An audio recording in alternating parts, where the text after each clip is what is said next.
সাহস নিয়ে মুগ্ধ দাঁড়িয়েছিল, সাহস নিয়ে আবু সাইদ দাঁড়িয়েছিল, দুটি হাত প্রশস্ত করে দিয়ে বলেছিল, এই বুকে গুলি চালাতে পারো, আমার বক্ষ ভেদ করতে পারে তোমাদের বুলেট, কিন্তু যেই জমিন স্বৈরাচার মুক্ত করতে চেয়েছি, স্বৈরাচার মুক্ত না হওয়া পর্যন্ত এই রাজপথ ছেড়ে দেব না। আমার শান্ত মুগ্ধ, আমার ইয়ামিন, আমার ইয়াকিন, আমার ছাত্র জনতা রাজপথে নেমে বক্ষ পেতে দিয়ে প্রমাণ করে দিল, রক্ত দিলে এই জমিন উর্বর হয়, রক্ত দিলে স্বৈরাচারেরা পালিয়ে যায়, রক্ত দিলে স্বৈরাচার মুক্ত দেশ হয়ে যায়, জুলুম মুক্ত দেশ হয়ে যায়। ওগো আমার ভাইয়েরা, এমনি ভাবে যদি আমরা কোরআনের জন্য রক্ত দেওয়ার জন্য প্রস্তুত থাকি, আমরা কোরআন কায়েমের জন্য যদি রক্ত দেওয়ার জন্য সিদ্ধান্ত নিই, তবে অবশ্যই অবশ্যই এই বাংলার জমিনে আগামীর দিন হবে কোরআনের দিন, আগামীর দেশ হবে কোরআনের দেশ। রাজপথে থাকতে হবে, কোরআন কায়েম না হওয়া পর্যন্ত রাজপথ ছাড়ব না। যারা বলে 5 তারিখে স্বাধীনতা এসেছে, আমি বলি স্বাধীনতা আসে নাই, বরং স্বাধীনতার রাস্তা প্রশস্ত হয়েছে, আমাদের দেখিয়ে দিয়েছে কেমন করে স্বাধীনতা আনতে হয়। কোরআনের জন্য এমনি ভাবে কেউ রক্ত দিতে হবে, কেউ বুক পেতে দিতে হবে, কেউ পানি বিতরণ করতে হবে, কেউ বিস্কুট দিতে হবে, হতে পারে আমাদের জমিন থেকে গুলিবর্ষণ করা হবে, হতে পারে আসমান থেকে হেলিকপ্টার দিয়ে গুলিবর্ষণ করা হতে পারে, হতে পারে আমার দেশের সৈন্যবাহিনীর বাইরে দাদার দেশ থেকে ভাড়া করে সৈন্যবাহিনী আনা হতে পারে, তারপরেও রাজপথ ছাড়া যাবে না। যদি আমরা এই সিদ্ধান্ত নিতে পারি, তবে বাংলার জমিনে কোরআন কায়েম হবে, তাছাড়া কোরআন কায়েম হওয়া সম্ভব নয়। ঠিক না বেঠে? সেই কোরআন কায়েমের পক্ষে আছেন না নাই? কারা কারা দেখতে চায়? নারায়ে তাকবীর, লিল্লাহি তাকবীর, আল কোরআনের আলো, আল হাদিসের আলো, আমার নেতা তোমার নেতা, নারায়ে তাকবীর। ওগো আমার ভাইরা, আল্লাহ রাব্বুল আলামিন আমাদের বলে দিয়েছেন, ইয়া আইয়ুহাল্লাযীনা আমানু হাল আদুল্লুকুম আলা তিজারাতিন তুনজিকুম মিন আযাবিন আলীম। ওগো ঈমানদারেরা, আমি কি তোমাদের এমন একটা ব্যবসার সন্ধান দিয়ে দেব, যেই ব্যবসা করলে তোমরা কঠিন জাহান্নামের আযাব থেকে বেঁচে যাবে, তার মানে তোমরা জান্নাতের বাসিন্দা হয়ে যাবে। জান্নাতের বাসিন্দা হতে চায় না? চায় না? চাই তো। জান্নাতে যেতে চান কে কে? হাত উঁচু করেন। সবাই জান্নাতে যেতে চান? আলহামদুলিল্লাহ। স্যার বলল জান্নাতে যাবা, কে কে হাত উঁচু করো? সবাই হাত উঁচু করেছে, একজন বাদে। বলল কি ব্যাপার, তুমি কেন হাত উঁচু করো নাই? বলল আমি বাড়ি যেয়ে ছাগল খাওয়াইতে যাইতে হবে, এখন জান্নাতে যেয়ে বসে থাকবো এই সময় আমার নেই। জান্নাতে যেয়ে বসে থাকবে এই সময় ওর? জান্নাত বোঝার দরকার আছে না নাই? জান্নাত এমন একটা জায়গা যেখানে গোলাম আজম রাহিমাহুল্লাহ বলেছেন, জান্নাতে কোনো অভাব নেই, তবে একটা জিনিসের অভাব আছে। জান্নাতে কি কোনো কিছুর অভাব আছে? কিন্তু গোলাম আজম রাহিমাহুল্লাহ বলেছেন একটা জিনিসের অভাব আছে। একটা জিনিসের, সেই অভাবটা কি? সেই জিনিসটা কি? সেই জিনিসটা হলো ওখানে অভাবের অভাব। কিসের অভাব? অভাবের অভাব। মানে একজন বলতেছে যে ভাই রে, টেনশনে জ্বালায় বাঁচি না, খুবই দুশ্চিন্তা হয়। কয় তোদের দুশ্চিন্তা কি নিয়ে? কয় অনেক বিষয় আছে, কত টেনশন, এই ইউনূস থাকবে না যাবে, শেখ হাসিনা চট করে কখন ঢুকে পড়ে, খালেদা জিয়া আবার বিদেশ থেকে ঠিকঠাক মতো আসতে পারবে কিনা, দেশে কি আবার জামাত ইসলাম ক্ষমতা, কত টেনশন। কয় আমার একটা টেনশন অবশ্যই আছে। কি? তা বলছে আমার এই টেনশন কেন হয় না, এই নিয়ে টেনশন। আমার টেনশন কেন হয় না, এই নিয়ে আমি খুব দুশ্চিন্তায় আছি। অনেকের টেনশন আছে আর অনেকের টেনশন দুশ্চিন্তা নাই। দুশ্চিন্তা তো তাদের থাকবে না যারা আল্লাহর কাছে নিজেদেরকে সমর্পণ করে, যারা বলে ইন্না সলাতি ওয়া নুসুকি ওয়া মাহইয়ায়া ওয়া মামাতি লিল্লাহি রাব্বিল আলামিন। নিশ্চয় আমাদের সালাত, আমাদের কুরবানি, আমাদের জীবন, আমাদের মরণ সবকিছু বিশ্ব প্রতিপালক আল্লাহর জন্য। এরা চিন্তা মুক্ত থাকে, বলেন সুবহানাল্লাহ। থাকে না? থাকে না? যারা আল্লাহর কাছে নিজেদেরকে সমর্পণ করে দেয়, তারা যদি জেলখানায় যায় কার জন্য যায়? তারা যদি রিমান্ডে যায় কার জন্য যায়? তারা যদি ফাঁসির কাস্টে ঝোলে কার জন্য ঝোলে? আল্লাহর জন্যে। সুতরাং আল্লাহর জন্যে যারা নিবেদিত প্রাণ হয়ে যায় তাদের জন্য কোনো দুশ্চিন্তা থাকে না। আল্লাহ কোরআনে বলে দিয়েছেন ওদের কোনো ভয় নেই, ওদের কোনো দুশ্চিন্তাও নেই। ওরা আমার অনুগ্রহ প্রাপ্ত এবং পরকালে ওরাই জান্নাতের বাসিন্দা হয়ে যাবে। বলেন সুবহানাল্লাহ। এই জান্নাত এমন একটা জায়গা, পৃথিবীর যেই ব্যক্তিটা সবচেয়ে ছোট জান্নাত পাবে তারও জান্নাতটা হবে পৃথিবীর 10 গুণ সমান। সুবহানাল্লাহ, 10 গুণ সমান। আর দুনিয়ার পরে আল্লাহর নবী বলেছেন রিয়াজুল জান্নাহ হলো সেটা যেখানে আল্লাহর কোরআনের কথা বলা হয়, রাসূলের হাদিসের আলোচনা করা হয়, সেটা রিয়াজুল জান্নাহ, জান্নাতের বাগান। তার মানে দুনিয়ায় আজকে আমার যুবকেরা এই বংশীপুরে জান্নাতের বাগান কায়েম করেছে। বলেন সুবহানাল্লাহ। এই জান্নাতের বাগানে যাদের আসার, বসার, থাকার সৌভাগ্য হয় না তারা কেমন করে আশা করে মৃত্যুর পরে ওই পরকালে 10 দুনিয়ার সমান জান্নাত পাবে? কথা কয় না। দুনিয়ার জান্নাতের বাগানে যার ঢোকার সৌভাগ্য হয় না, পরকালের জান্নাতের বাগান এত সোজা। আমি তো মাঝে মাঝে মনে করি আল্লাহ আমারে ধরবে যে তুই 200 টাকা নিয়ে বললি আল্লাহ জান্নাতুল ফেরদাউস, 200 টাকায় জান্নাতুল ফেরদাউস। কথা কয় না। শ্যামনগরের শহরের পরে 1 শতক জমির দাম কত? সাতক্ষীরায় 1 শতক জমির দাম কত? খুলনা শহরে 1 শতক জমির দাম কত? ঢাকা শহর, আমেরিকা, ইউরোপ, কানাডা, এই সব জায়গায় আরো কত? এই 10 দুনিয়া সমান, সব তো আছেই। এর 10 দুনিয়া সমান জান্নাত আল্লাহ আপনাকে দিবেন। আপনি মনে করছেন চার দোকানে বসে 1 কাপ চা মেরে বিড়ি টানলেন আর বললেন আল্লাহ আলহামদুলিল্লাহ তুমি আজকে বিড়িটা খাওয়াইলে, জান্নাত হয়ে গেল। এত সহজ মনে হয়? এত সোজা? আল্লাহ রাব্বুল আলামিন সূরা সফ দিয়ে বললেন আমি তোমাদের একটা ব্যবসার কথা বলে দিই, যেই ব্যবসা করলে তোমরা জাহান্নামের আযাব থেকে বেঁচে যাবে, তার মানে জান্নাতে যাবে। সেই ব্যবসাটা কি আমরা সবাই জানি। আল্লাহ বললেন তুমিনুনা বিল্লাহি ওয়া রাসূলিহি ওয়া তুজাহিদুনা ফি সাবিলিল্লাহ বিআমওয়ালিকুম ওয়া আনফুসিকুম যালিকুম খায়রুল লাকুম ইন কুনতুম তা'লামুন। আমার আল্লাহ বললেন আর সেই ব্যবসাটা হলো আমি আল্লাহর প্রতি ঈমান আনতে হবে। কেমন ঈমান? যখন ছাত্র জনতা ঘিরে ফেলেছে সাথে সাথে দাদার কাছে কল লাগাইলো, দাদা আপনি ছাড়া আর বাঁচার রাস্তা নাই, তাড়াতাড়ি হেলিকপ্টার পাঠাই দেন, আমারে নিয়ে যাই। এই ঈমান কয়টি? ছয়টা। এই ঈমান আল্লাহর প্রতি ঈমান হবে। ইব্রাহিম আলাইহিস সালাম ফেরেশতারা আসলো, এসে বলল ওগো ইব্রাহিম তোমাকে আগুনে ফেলা হবে। আসমানের ফেরেশতারা কান্নাকাটি করে, তোমারে সহযোগিতা করতে চায়, আমরা এসেছি। ইব্রাহিম আলাইহিস সালাম বললেন আল্লাহ কি পাঠিয়েছে নাকি? বলল আল্লাহ পাঠাই নাই, তবে অনুমতি নিয়ে এসেছি। কিভাবে? আল্লাহকে বললাম ওগো রব তোমার খলিলকে আগুনে ফেলা হবে, কেমন করে আমরা সহ্য করব? তুমি যদি অনুমতি দাও তাহলে আমরা যে সহযোগিতা করতে চাই, ইব্রাহিমকে আগুন থেকে বাঁচাতে চাই। আল্লাহ বললেন যেতে পারো, তবে আমার খলিলের কাছে আগে জিজ্ঞাসা করে নিবা, যদি সে অনুমতি দেয় তাহলে সহযোগিতা করবা, আর অনুমতি না দিলে ব্যাগ টান করে ফিরে আসবা। আল্লাহর নবী ইব্রাহিম বললেন ওগো ফেরেশতারা তাইলে ফিরে যাও। কেন ফিরে যাব? আল্লাহর নবী ইব্রাহিম আলাইহিস সালাম বললেন শোনো ফেরেশতারা, তোমরা আমার যে অবস্থাটা দেখেছো এর থেকে আমার অবস্থা তোমাদের থেকে আমার আল্লাহ আরো ভালো জানেন। সুবহানাল্লাহ। তোমাদের সহযোগিতার দরকার নাই। আল্লাহ যদি চান তিনি সহযোগিতা করবেন, আল্লাহ যদি না চান তিনি সহযোগিতা করবেন না। আল্লাহ রাব্বুল আলামিন আগুনকে বলে দিলেন ইয়া নারু কুনি বারদাও ওয়া সালামান আলা ইব্রাহিম, ওগো আগুন তুমি আমার ইব্রাহিমের জন্য ঠান্ডা আরামদায়ক হয়ে যাও। আগুন ফুল বাগান হয়ে গেল।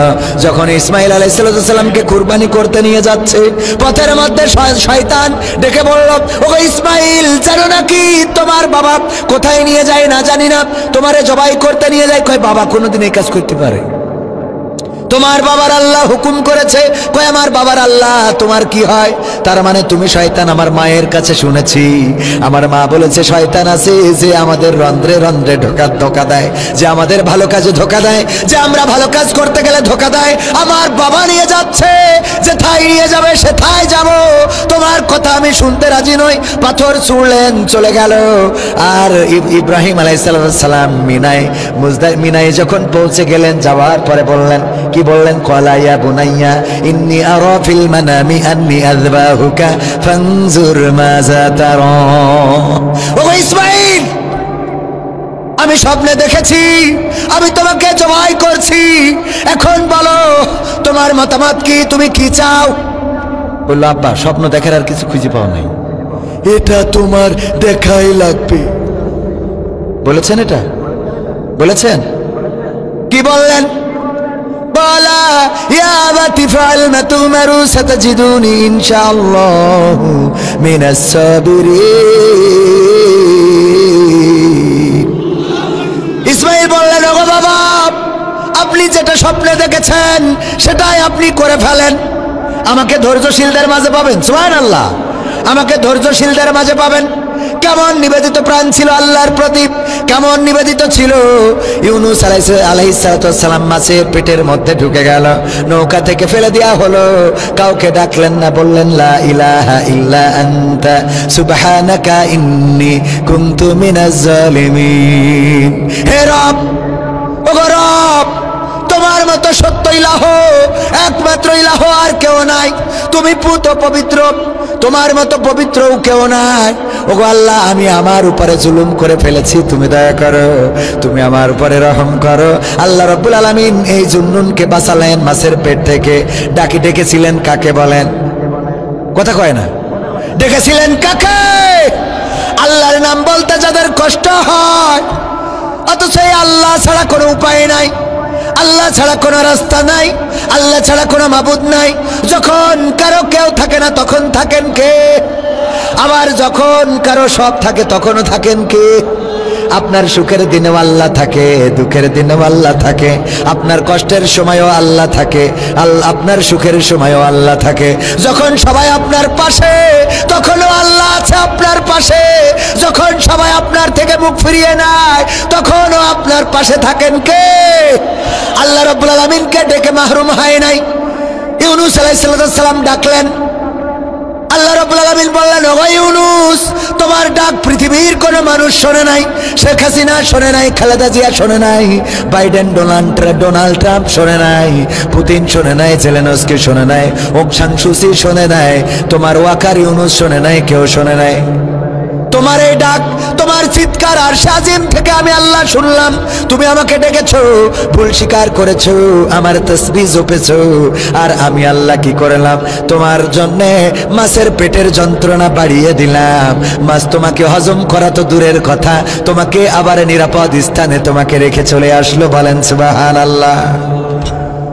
আইয়ুব আলাইহিস সালাম ডাকলেন কাকে? সমস্ত শরীরে ঘা হয়ে গেল, শুধু ঘা না, ঘায়ে পোকা কিলবিল করে, সবাই ছেড়ে চলে গেল, সন্তানেরা মারা গেল, সম্পদ হারিয়ে গেল, বাড়ি ঘর নিঃশেষ হয়ে গেল, সমস্ত শরীরে ঘা, পোকা ধরে গেছে। শুধুমাত্র রহিম আলাইহিস সালাম থাকলেন স্বামীর পাশে, আর সব চলে গেল। পোকা হতে হতে যখন জিহ্বায় পোকা হয়ে গেল, তখন হযরত আইয়ুব আলাইহিস সালাম বললেন, ওগো আল্লাহ, আর অভিযোগ না করে পারলাম না। কি অভিযোগ? আল্লাহ, তুমি এতদিন আমার সন্তান কেড়ে নিয়েছো, আমার সম্পদ কেড়ে নিয়েছো, আমার জায়গা জমি শেষ করেছো, আমার স্ত্রীদেরকে কেড়ে নিয়েছো, আমার সমাজের মান সম্মান ইজ্জত সব ভুলুণ্ঠিত করেছো। কোনো অভিযোগ করি নাই। আমার সমস্ত শরীরে ঘা দিলে, পোকা দিলে, রোগ দিলে, তাও আমি কোনো অভিযোগ করি নাই। আল্লাহ, আজকে অভিযোগ না করে পারলাম না। আমার জিহ্বার মধ্যে তুমি ঘা দিলা, আবার পোকাও দিয়ে দিলা।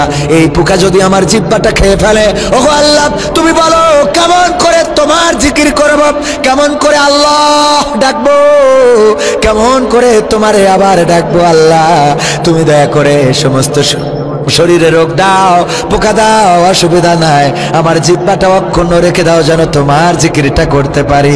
আল্লাহ রাব্বুল আলামিন বললেন, ও আইয়ুব, আমার পরীক্ষা নিয়ে শেষ, আমি তোমার আবার যা ছিল সব ফিরিয়ে দিলাম। বলেন সুবহানাল্লাহ। ফিরিয়ে দেওয়ার মালিক কে? এই শ্যামনগরের এমন এমন রাস্তা, যেই রাস্তাগুলো আজ থেকে 20 বছর আগে সাইকেলও ভালোভাবে চলতো না, ঠিক না বেঠিক? আছে না নাই? শ্যামনগর আসা শরীফ, দাকব, কয়রা, খুলনা। আমার বাবা সাইকেলে ওই সময় আপনাদের এখানে হেলিকপ্টার চলতো, মনে আছে না নাই? হেলিকপ্টার আকাশে যেইটা চড়ে ওইটা না, যেইটাই দুইটা সিট লাগানো, সামনে একটা পিছনে একটা, আর একটু পিছনে দুইটা রড বাড়াইয়ে দিয়েছে, ওই মোটরসাইকেলের মতো করে বসা যায়। এই হেলিকপ্টারে করে আমার আব্বা মাহফিল করে বেরিয়েছেন এই শ্যামনগরে। আশাশনীতে, কয়রাই, গাবুরাই, সব জায়গায় আব্বার পদচারণা ছিল। আব্বা মারা গেলেন, আমরা নিঃস্ব হয়ে গেলাম, নিঃশেষ হয়ে গেলাম, জমি জায়গাগুলো বিক্রি হয়ে গেল। আমার মা অসুস্থ হইলেন, আমার বোন অসুস্থ, আমারও কিডনিতে স্টোন রয়েছে, অনেকবার অপারেশন করা লেগেছে, 3 বার অপারেশন করা হয়ে গেল। ওগো আমার ভাইয়েরা, এত কিছুর মধ্য দিয়েও আল্লাহ রাব্বুল আলামিন আবার এমন একটা জায়গায় এনে দাঁড় করালেন, যেই সময় এখন, আগে মোটরসাইকেলও ছিল না, এখন 4 চাকার গাড়ি 2 কা। দেয়ার মালিক কে? আমরা কখনো হতাশ হই নাই, কারণ আল্লাহ বলেছেন, লা তাকনাতু মির রাহমাতিল্লাহ, আল্লাহর রহমত থেকে নিরাশ হয়ো না। আমার যুবকেরা, লাইলাতুল ফেব্রুয়ারিতে মোটরসাইকেলে গিয়ার মারবা, ওই গিয়ার মেরে লাভ নাই, বরং আল্লাহর কাছে যদি সিজদায় পড়ে যাও, ওগো আল্লাহ, তুমি আমার একটা সুন্দরী স্ত্রীর ব্যবস্থা করে দাও, একটা সুন্দর রমণীর ব্যবস্থা করে দাও। আল্লাহ রাব্বুল আলামিন তোমার জন্য এমন একটা উত্তম পাত্রীর ব্যবস্থা করে দেবে, যাকে নিয়ে ইহকাল পরকাল শান্তিতে থাকবা। কিন্তু তুমি যদি মোটরসাইকেলে গিয়ার দিয়ে বেড়াও, এমন এক আল্লাহর ওলি আসবে যে বাসর রাতি মনে করবা যে আইফোন 16 প্রো ম্যাক্স, 1 গোসলের পরে দেখবা যে গাডার মারা নোকিয়া। ঠিক না বেটে? আজকালকের ছেলেরা বই নিয়ে আর বসে না, ও বাবা গুগলে সার্চ করিয়া পড়ে। ওরে কালের মেয়েরা কোরআন হাদিস ধরে না, এখনকার মা বোনেরা কোরআন হাদিস পড়ে না, ও আল্লাহ টিকটকে ভিডিও ওরা করে। আজকালকের ছেলেরা বই নিয়ে আর বসে না, গুগলে সার্চ করিয়া পড়ি। আগের সময় প্রেম করিলে মুরব্বীরা বলতো পাইছো কি, এখন বলে শখ করিয়া বাবু তুমি খাইছো কি। ঠিক না বেঠে? আগের সময় প্রেম করিলে বলতো লোকে পাইছো কি, এখন বলে শখ করিয়া বাবু তুমি খাইছো কি। লজ্জা শরম নাই, আইলাম কোন জামানাই, লজ্জা শরম নাই, আইলাম কোন জামানাই, ভবিষ্যৎ দেখি অন্ধকারে। আজকালকের ছেলেরা বই নিয়ে আর বসে না, ও বাবা গুগলে সার্চ করিয়া পড়ি। নতুন করে হয়েছে চালু এখন আবার কন্টেন্ট, পরিচয় করাই দেখি এই আমার গার্লফ্রেন্ড। আছে না নাই? যুবকেরা বলো, আছে না নাই? নতুন করে হয়েছে চালু এখন আবার কন্টেন্ট, পরিচয় করাই দেখি এই আমার বয়ফ্রেন্ড।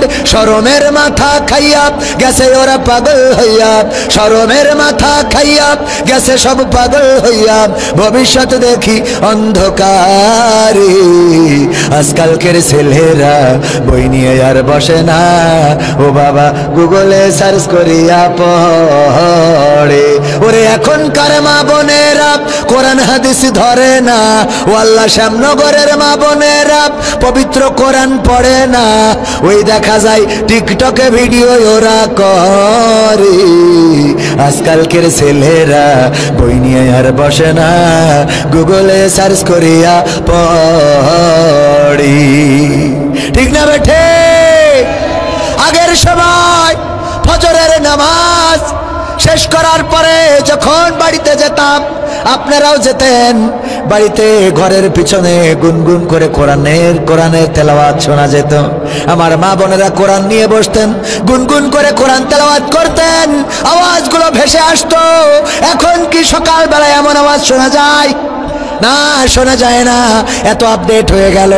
আগের সময় যদি মেয়ে দেখতে যেত, আমার ভাইজানের বিয়ে দেবে, ওনার বিয়ে দেওয়ার জন্য ওনার মুরব্বীরা, তার মানে চাচা দাদা, ওনারা যেতেন, মেয়ে দেখতে যাওয়ার পরে জিজ্ঞাসা করতেন, ওগো মা বলো দেখি কোরআন পড়তে পারো কিনা, কোরআন কি পড়তে পারো? যদি বলতো পারি, তাইলে বলতো 2 লাইন পড়ে শোনাও। কোরআন সামনে ধরা হতো, 2 লাইন পড়ে শোনাতো, তারপরে বলা হতো আয়াতুল কুরসি মুখস্থ আছে কিনা, বলতো আছে, শোনাও। বলা হতো সূরা ইয়াসিন আর রহমান হবে কিনা, বলা হতো দুরুদে ইব্রাহিম পারো কিনা, তাশাহুদ হবে কিনা, নামাজের আরকান আহকাম কয়টা, হুজুর ফরজ কয়টা, তায়াম্মুমের বিধান কখন হবে, এমনি ভাবে জিজ্ঞাসা করা হতো। যদি তারা জবাব দিতে পারতো, চেহারা যদি একটু খারাপ হতো, তারপরেও বলতো যেহেতু অন্য দিক অন্য সাইডগুলো 100তে 100, সুতরাং চেহারা একটু মলিন হইলেও সমস্যা নাই। জাতের পানি, ওই নদীর পানি ঘোলা ভালো, জাতের মেয়ে কালো ভালো। ঠিক না বেঠে? এই লেকচার ছিল না? নদীর পানি ঘোলা ভালো, জাতের মেয়ে কালো ভালো, এই বলে মেয়েটাকে অ্যাকসেপ্ট করত যে ঠিক আছে, যেহেতু নামাজে ভালো, রোজায় ভালো, কোরআন তেলাওয়াতে ভালো, পরহেজগারিতায় ভালো, পর্দায় ভালো, সুতরাং এই মেয়েটারে আমার ভাইজানের জন্য, আমাদের মাহফিল পরিচালকের জন্য এটা অ্যাকসেপ্ট করা যায়, এটাকে সিলেক্ট করা যায়, সিলেক্ট করে দিয়ে আসতো। আর এখন বিয়ের জন্য যদি ভাই বলে বিয়ে করব, আমার মতো ইয়াং পোলাপান 4-5টা নিয়ে যাবে, এরকম ইয়াংরা যাবে, যাওয়ার পরে ভাবিও সেজে গুজে আসবে, ওরে বাবা কি সাজু গুজু, এত সাজা সাজে রে, পার দিকে না তাকালি বোঝা যাবে না উপরের টাওয়ারে নেটওয়ার্ক কেমন। ঠিক না বেঠে? এত সাজু গুজু, এরপরে জিজ্ঞাসা করতে বলে, ভাই বলে জিজ্ঞেস করো, ও বলে ভাবি আপনার টিকটকে ফলোয়ার্স কত আছে এখন? ঠিক না বেটে? টিকটকে ফলোয়ার্স কত, ইউটিউবে সাবস্ক্রাইবার কত? ওগো ভাবি আপনার রিলসের ভিউজ কেমন হয়, মনিটাইজেশন কি করা আছে, আর্নিং কেমন আসে, কোন ব্যাংকে অ্যাডসেন্সের টাকা নেন, কাপল ভুলাক কি করতে পারবেন? কাপল ভুলাক বোঝেন তো? কাপল ভুলাক দেখানো লাগবে। কাপল ভুলাক হলো ফোন একটা ধরতে হবে, আমার সে ফোন কই পাইছি, ফোন ধরবে, এই যে কি করবে, হাই গাইস, হ্যাঁ আজকে লাইভে চলে এসলাম, আমি বলেছিলাম তোমাদের যে ঠিক 8টার সময় আমি লাইভে আসবো, দেখো এখনো 1 মিনিট বাকি আছে, তারপরে চলে এসেছি। আজকে আমি তোমাদেরকে সব দেখাবো, হ্যাঁ আমি তোমাদের সব দেখাবো। এই যে আমার পিছনে দাঁড়িয়ে আছে দেখছো, ওই আমার পাগল, এই তুমি হাই বলো, পাগল পিছনে বলে হাই, হাই বলেছে। তোমরা কি আমাকে শুনছো? ও মা, কবির বিন সামাদ জয়েন করেছে, হাই। ঠিক না বেঠে? এর নাম কি ভুলাক? এই কাপল ভুলাক। হ্যাঁ মকসিদ ভাই কমেন্ট করেছে, আমাকে নাইস লাগে। এবার মকসেদ চিন্তা করে, ওরে আল্লাহ এত সুন্দর মানুষটা আমারে কিস করছে রে। ও রাত্রি ঘুমায়, হঠাৎ করে সকালবেলা গোসল, তোর বোর কনে নিয়ে নামালি, কথা কয় না, কনে হ্যাঁ ঠিক না বেটে? আছে না নাই? কাপল ভুলাক। আবার কিছু শয়তান আছে, পাখির ভিডিও করে, কুত্তার ভিডিও করে, বিড়ালের ভিডিও করে, এই ভিডিও স্বামী ধরে, আর ওর বউ বলে আমার বিড়াল আজকে দেখো কেমন করে আমি তাকে খাওয়াই, কেমন করে দুধু খাওয়াই, দেখো ধরে কিনা, স্বামী ক্যামেরা ধরে, পাখিরে খাওয়ায়, খেয়াল করেছেন কিনা? পাখি, আমার পাখি দেখো, তোমাদের পাখির আমার 4টা বাচ্চা হয়েছে, তোমাদেরকে দেখাবো, ক্যামেরা ধরেছে স্বামী, আর ওর বউ বলে পাখির 4টা বাচ্চা উঠেছে, দেখো আমার পাখিগুলো কত সুন্দর, কেমন লাগছে বলো তো? তোমরা কমেন্ট করবা, আমার ভিডিওটা শেয়ার করে দিবা। ওরা যদি পাখির ভিডিও দেখতো, তা আমি করি, তা দেখে না কেন? কথা কয় না, ও তো পাখির ভিডিও না, তোর বোর দেখে, আর বলে মালদারে। ঠিক না বে ঠিক? এই শয়তানিগুলো চলতেছে, এইগুলো বন্ধ করার দরকার আছে না নাই? যেখানেই দেখবেন টিকটক, যেখানে রিলস উল্টো পাল্টা করতেছে, সেখানে বাধা দেওয়ার দরকার আছে না নাই? কিন্তু বাধা দেওয়ার লোক নাই, আরে বাবা, বাধা দেয় কোথায়? ছোট্ট বাচ্চা ছেলে পিলে যদি মসজিদে যায় জুম্মার দিন নামাজে, যে বাচ্চারা একটু হাসাহাসি চিল্লা ফাল্লা যদি করে, উনি আত্তাহিয়াতুলিল্লাহি ওয়া সালাম, কাজ ছেলে যে চিল্লাচ্ছে আত্তাহিয়াতুলিল্লাহি ওয়া সালাওয়াতু, নামাজটা শেষ করিনি ধরবো, আল্লাহুম্মা সাল্লি আলা মুহাম্মাদ, আরে চিল্লাই রে, ওরে নামাজ শেষ করিনি, হুজুর এখনো সালাম ফিরে না, আল্লাহুম্মা সাল্লি আলা মুহাম্মাদ ওয়া আলা আলি মুহাম্মাদ, আসসালামু আলাইকুম, আসসালামু আলাইকুম ওয়া রাহমাতুল্লাহ। এই কাজ ছেলে রে, এই ওইটা কাজ ছেলে, এই ধরি না এখানে। আরে বাবা, লাভ মেরে উঠে গাছ হারাইতে হবে, করে না করে না এইগুলো। ও বাধা দেয় মসজিদে যে যায় তার, ঠিক না বেঠিক? যুবক উজু করতে যে একটু ট্যাপটা খুলে রেখেছে, খুলে রেখে হয়তো ওই সময় ফোন এসেছে, কথা বলছিল, ট্যাপটা বন্ধ করতে পারিনি। ওরে বাবা, আল্লাহর ওলি পরহেজগার মুরব্বী যে এই ট্যাপ বন্ধ করা গে, বেয়াদব ছেলে মিলে কোথাকার, এই তোকে মসজিদে আসতে বলে কিটা আছে না? নাই, ভালো করে বললে হয় বাবা ট্যাপটা বন্ধ করে তারপরে কথা বলো। অপচয় করা যাবে না, ইন্নাল মুবাজ্জিরিনা কানু ইখওয়ানা শায়াতিন, নিশ্চয় অপব্যয়কারী অপচয়কারী শয়তানের ভাই, এই কথা বলে সুন্দরভাবে বোঝানো যাবে না? যাবে না।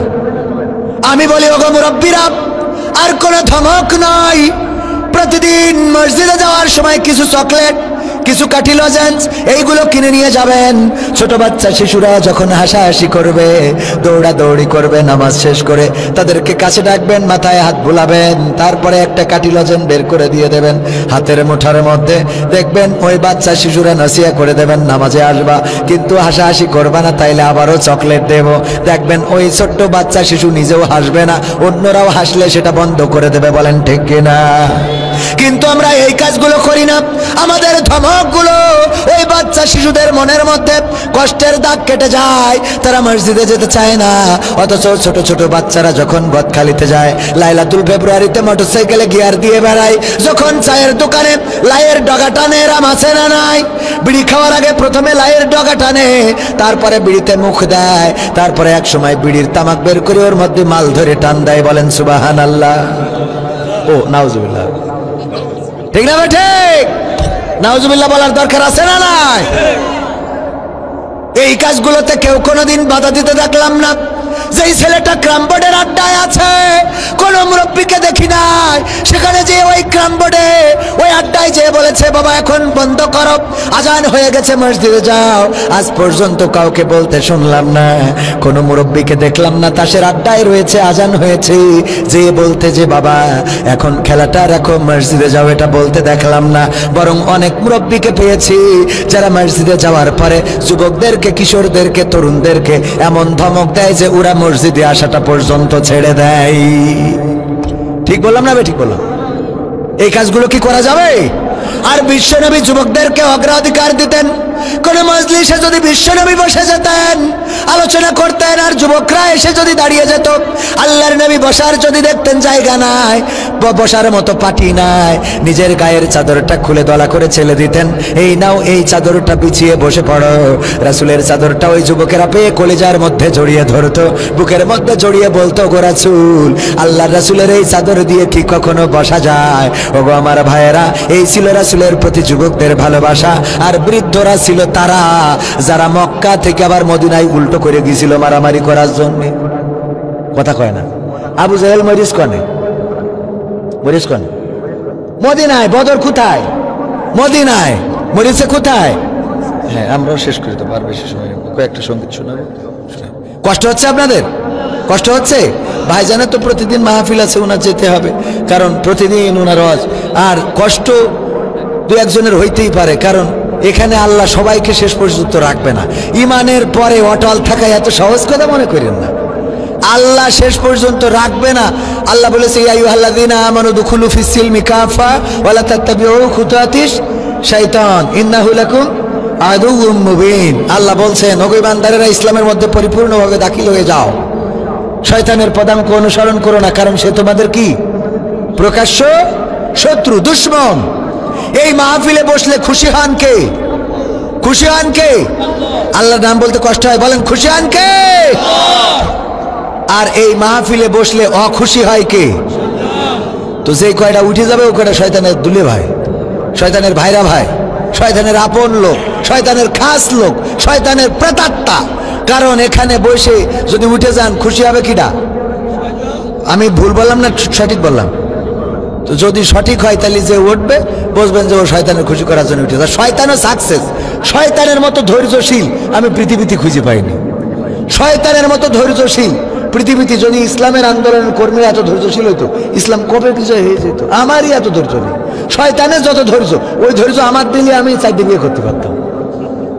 একটা বড় অঞ্জলাই সহ্য করতে পারি না, কি এর দুটো বোঝেননি? শয়তানের ধৈর্য কেমন দেখেন।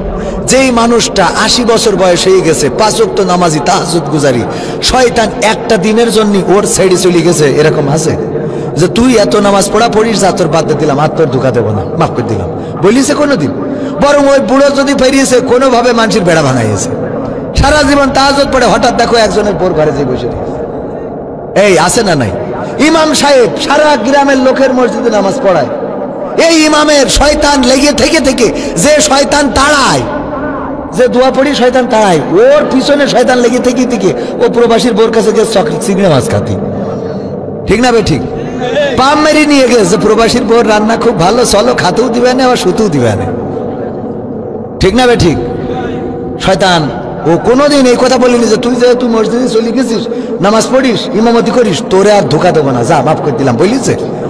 মরে যাওয়ার আগ পর্যন্ত একদম মালাকুল মউত আসবে, ওই সময়ও শয়তান চেষ্টা করে যে নিজের পিসাব খাওয়ানো যায় কিনা। কথা কয় না? তার মানে তার ধৈর্যটা চিন্তা করতে পারেন। আপনি ঘুমিতে উঠার আগেও আপনার মাথার কাছে যেই চেতনা পাইছেন আজান দিয়ে, শয়তান বলছে এখনো মেলা রাত। ও আপনার মাথার কাছে আগে, মা বাবা উঠতে পারেনি।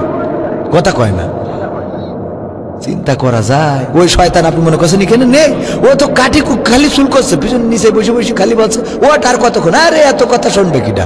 আপনি এখানে কথা শোনার দরকার নেই, বসে থাকলেই সোয়াব। বলেন সুবহানাল্লাহ। বসে থাকলে কি? মসজিদে, আমাদের মসজিদে যাতে খুব কষ্ট লাগে। আরে বাবা, ঘড়ি ধরে একদম জামাতের টাইম আর 1 মিনিট বাকি, অমনি দোকানতে উঠে তো দেবে দৌড়, উজু করবে তা কাইনেও ভেসবে না, মুখের এদিক টেদিক তো ভেসবেই না কোনো রকম, আর পা যদি ফাঁকা হয় তার মধ্যে তো পানি ঢোকেও না, উজু হয় না, দৌড় দেবে, জুতো খুলবে তো একটা হিন্দুস্তান একটা পাকিস্তান। ঠিক না বে ঠিক? এই জুতো খুলে থুয়ে ইমাম সাহেব সিজদায় চলে গেছে, ও আবার নিজে নিজে রুকু করি নাই যে তুমি আমার আগে উঠে যাবা। কথা কয় না? নামাজ হবে? নিজে রুকু করলেন মানে নামাজ বরবাদ হয়ে গেল।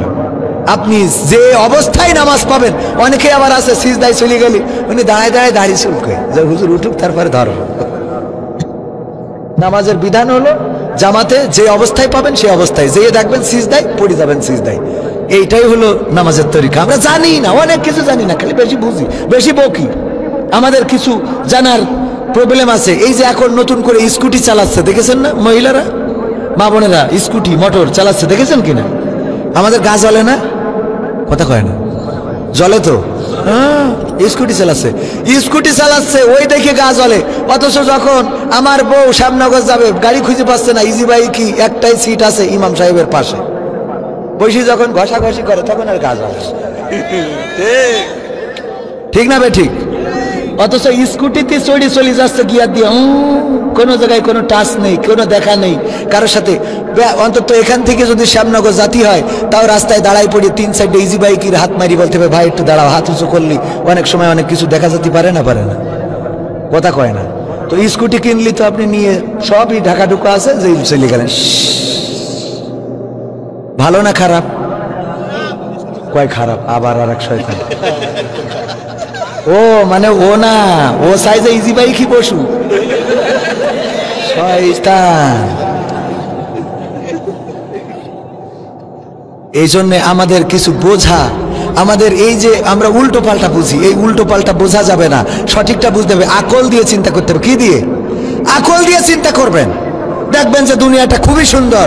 আমরা ফতোয়া দিতে দিতে এমন, আগে দোয়া কালাম হয়তো, মানুষ মরে গেলে একটু দোয়া করতো, হ্যাঁ বেদাত, এইটা বেদাত, ওইটা তার দাঁত কোনটা?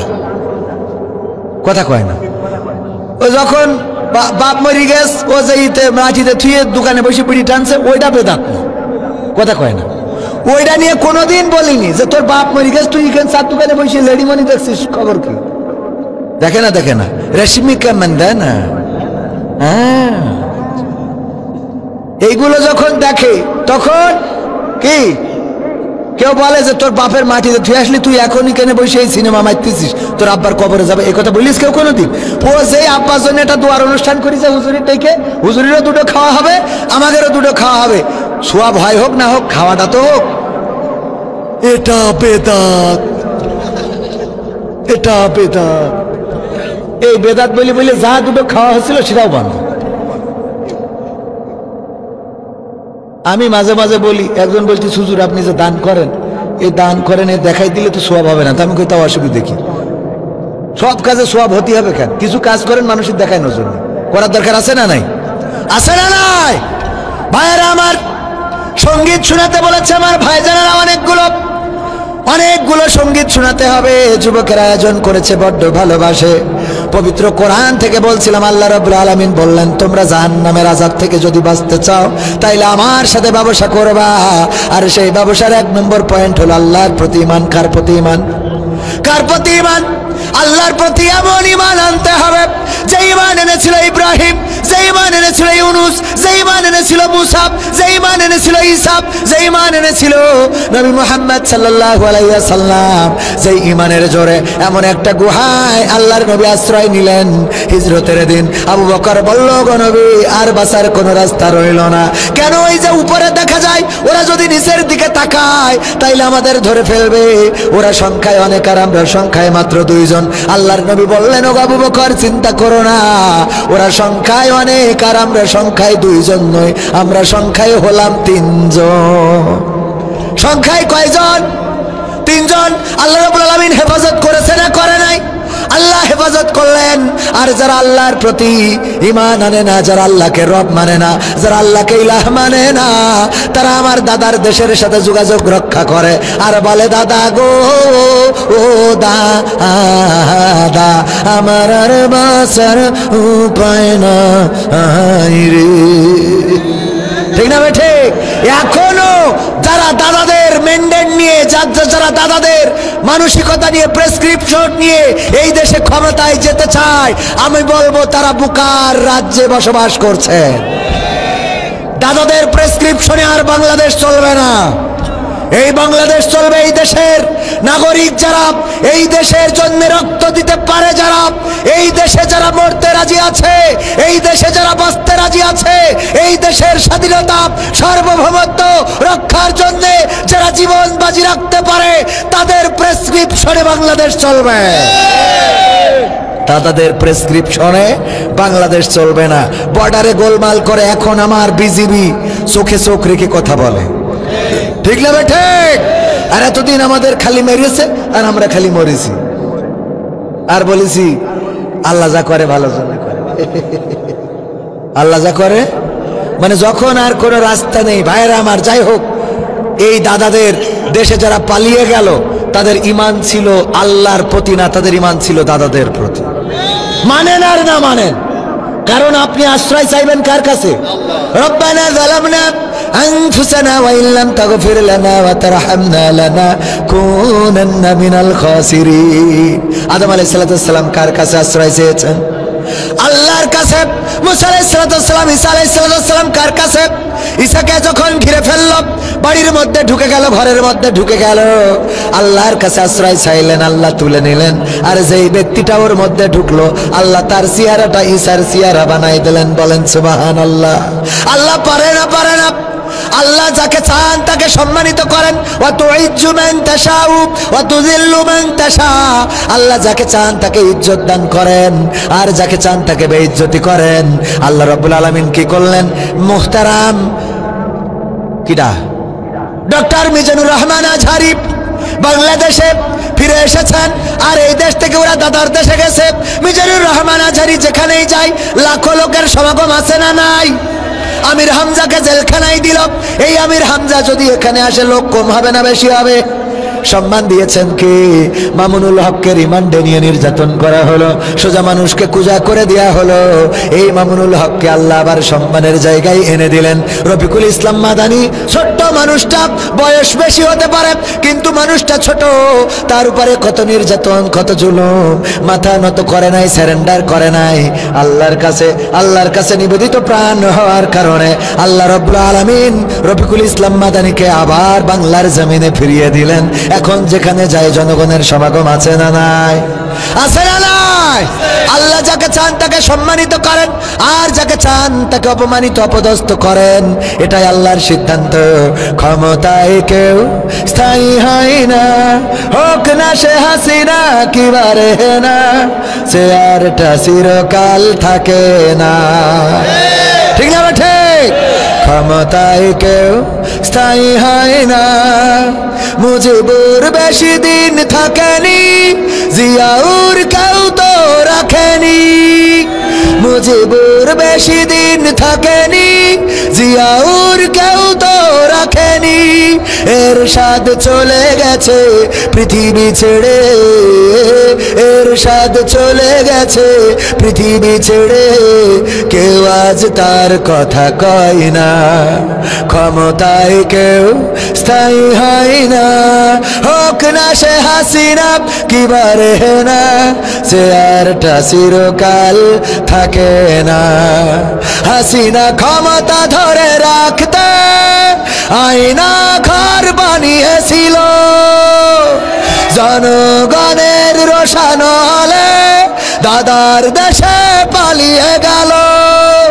হাসিনা ক্ষমতা ধরে রাখতে আয়না ঘর বানিয়েছিল, জনগণের রোশন হলে দাদার দেশে পালিয়ে গেল। ডিবি হারুনের পাশে আর, ডিবি হারুনের পাশে আর পরিমণিদের দেখা যায় না। ঠিক না বেঠে? ক্ষমতায় কেউ স্থায়ী হয় না, হোক না সে হাসিনা কিবারে না, সে আরটা চিরকাল থাকে না। থাকে চেয়ারের মালিককে, পাওয়ারের মালিককে, জীবনের মালিককে, মৌতের মালিককে। সেই আল্লাহ যদি আমাদের সবকিছুর মালিক হয়, তাইলে আল্লাহর প্রতি নিবেদিত প্রাণ হতে হবে। আল্লাহর প্রতি যারা নিজেদেরকে সঁপে দিয়েছে, আল্লাহর কাছে যারা নিজেদেরকে সমর্পণ করেছে, তারা জেলে গেলেও হেসেছে, রিমান্ডে গেলেও হেসেছে, এমনকি ফাঁসির কাস্টে ঝোলার জন্য আব্দুল কাদের মোল্লা হাফিজাহুল্লাহ, আব্দুল কাদের মোল্লা রাহিমাহুল্লাহ, ওনার জল্লাদেরা বলল, যখন তিনি দৌড়ালেন মানুষটা ছোট, কিন্তু ফাঁসির কাস্টে যখন নিয়ে যাওয়া হচ্ছিল, তিনি আমাদের থেকে এত গতিতে হেঁটেছিলেন যে আমরা উনার সাথে হেঁটে পারি নাই। মতিউর রহমান নিজামী রাহিমাহুল্লাহ সন্তানকে ডাক দিয়ে বললেন, ওগো কলিজার টুকরা, বলো দেখি ফাঁসির কাস্টে ঝুলবো, লুঙ্গি পরে যাব নাকি পায়জামা পরে যাব? তুমি যেটা পরবা সেটা পরে যাব। আমার কবর দেওয়ার জন্য পাবনায় যাবে কে, সাথিয়ায় যাবে কে?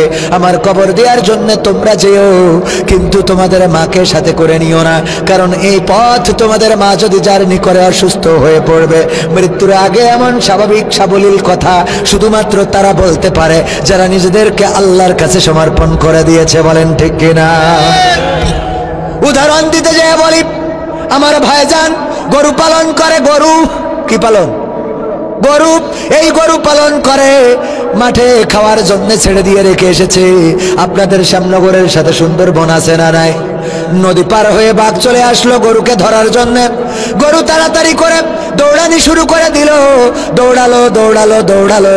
পথিমধ্যে গরু চিন্তা করলো, বাঘের সাথে দৌড়াইয়ে তো পারা যাবে না, তাইলে কি করা যায়? পাশে থাকা নরম ক্ষেত কাদাওয়ালা, এই যে এখানে কাদা ছিল না কাদা ছিল না এই জায়গায়, এই কাদার মধ্যে দিয়েছে লাফ।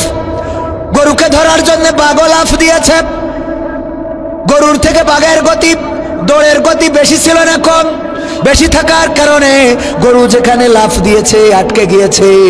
বাঘ লাফ দেওয়ার কারণে আরো 3 হাত সামনে যেয়ে পড়েছে। 3 হাত সামনে যেয়ে পড়ার পরে বাঘও আটকে গেছে, গরু আটকে গেছে।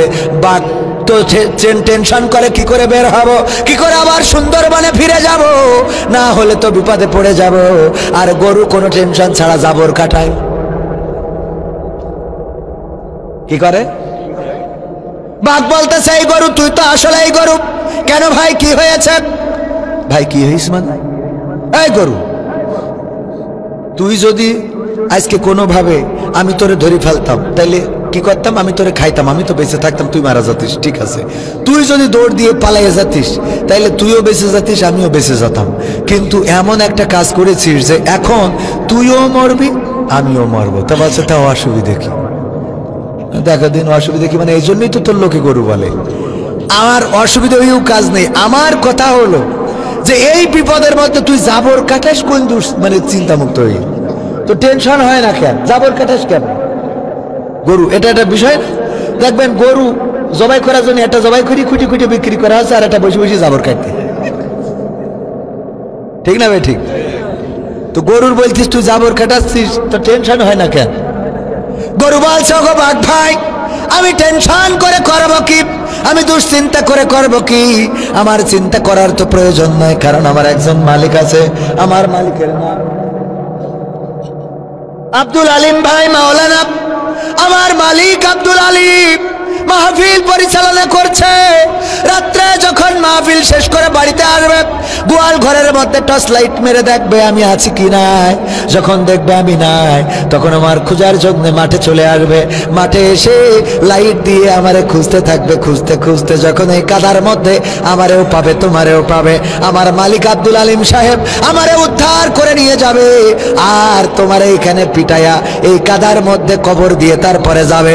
এখন বলো গো আমার বাঘ ভাই, আমি জাবর কাটাবো নাকি তুমি কাটাবা? কারণ আমার কি আছে? মালিক আছে। কি আছে? মালিক আছে। আমি তার কাছে সমর্পণ করেছি। আমি তার কথা মতো নাঙ্গল টেনে দিই, আমি তার কথা মতো জোয়াল টেনে দিই, আমি তার কথা মতো গাড়ি টানি, আমি তার কথা মতো দুধ দিই, আমি তার কথা মতো খামারে যাই, আমি তার কথা মতো গোবর দিই, যেটা দিয়ে তারা সার বানায়।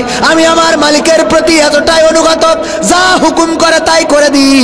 ওগো ভাইয়েরা আমার, তেমনি ভাবে যারা বলে ইন্না সলাতি ওয়া নুসুকি ওয়া মাহইয়ায়া ওয়া মামাতি লিল্লাহি রাব্বিল আলামিন, যারা মালিকের প্রতি অনুগত হয়ে যায়, যারা মালিকের কথায় নামাজ পড়ে, মালিকের কথায় রোজা রাখে, মালিকের কথায় হজ করে, মালিকের কথায় যাকাত দেয়, মালিকের জন্য মিছিলে যায়, মালিকের জন্য কোরআন কায়েমের আন্দোলন করে, মালিকের জন্য মিছিল মিটিং করে, মালিকের জন্য রাজপথে লড়াই সংগ্রাম করে, আল্লাহ রাব্বুল আলামিন তাদের এতটাই এত বড় অভিভাবক হয়ে যান যে তারা ফাঁসির কাস্টে ঝোলার সময়ও গ্রিন টি খেয়ে তারপরে ফাঁসির কাস্টে ঝোলে। বলেন সুবহানাল্লাহ।